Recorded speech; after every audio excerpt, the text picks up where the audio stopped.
amigos, bom dia, tudo bem? Olha eu aqui de novo, compartilhando essas mensagens especiais. Muito obrigada por você nos acompanhar, por compartilhar, que Deus abençoe você por isso, viu?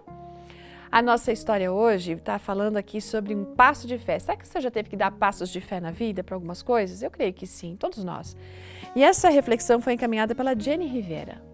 Ela disse que ela tem a tendência de ser um pouco teimosa. Tem situações em que ela não gosta de ouvir a opinião dos outros, porque ela acredita que ela sabe o que é melhor para a vida dela.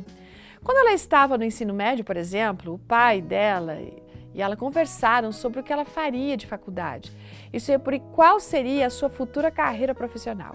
Ela sempre gostou muito de ajudar as pessoas, ela não passa mal com qualquer coisa e ela fica muito fascinada com aquilo que é fora do comum. Então, parecia óbvio que ela deveria ser uma enfermeira. No entanto, o pai dela aconselhou a fazer pedagogia, porque ele achava que ela seria uma boa professora. Ele tinha sido professor num período no Chile, né? E depois havia se tornado pastor lá na Austrália, que é de onde, inclusive, a nossa amiga escreve. Então, a inclinação dele era muito evidente, que ela se transformasse numa professora. No entanto, ela ficava sempre se esquivando das oportunidades para ensinar, porque ela achava que esse tipo de coisa não cabia nos planos da vida dela. Você já pensou alguma coisa assim, parecida com isso? Gente, passaram-se 14 anos. Hoje ela é uma enfermeira especializada em cuidados com ferimentos e terapias estomacais. E ela ensina, inclusive, a respeito disso, porque é parte do trabalho dela já há mais ou menos uns 7 anos. Em 2014, ela decidiu então fazer um mestrado em liderança clínica com educação para adultos, para ela poder então melhorar as suas habilidades e seus conhecimentos.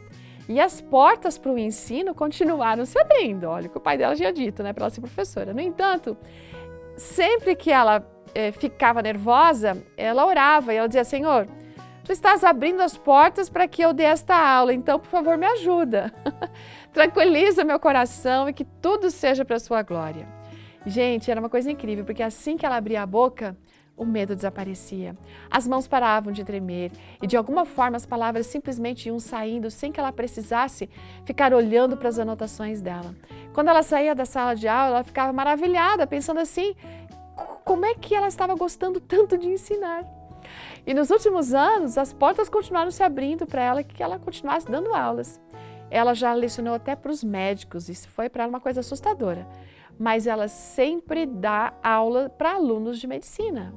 O que ela tem aprendido com esse novo gosto por ensinar e que Deus tem dado é a importância de a gente ouvir o conselho sábio de pessoas que a gente confia, pessoas que nos conhecem e, no caso dela, o pai dela. Mas também, obviamente, ouvir o chamado de Deus quando Ele quer que a gente faça. Às vezes Ele pede uma coisa que a gente acha que é impossível, né? Mas Deus sabe se a gente pode ou não fazer. Deus, inclusive, faz o impossível acontecer se a gente der o nosso passo de fé, se a gente não ficar fugindo e a gente sair da nossa zona de conforto. E se você fizer isso, pode ter certeza que Ele vai sustentar você, não vai desamparar você. As portas vão se abrir e você vai encontrar grandes realizações na sua vida. Deus abençoe você e que você aí possa dar o seu passo de fé, não importa qual seja. Ótimo dia, até amanhã.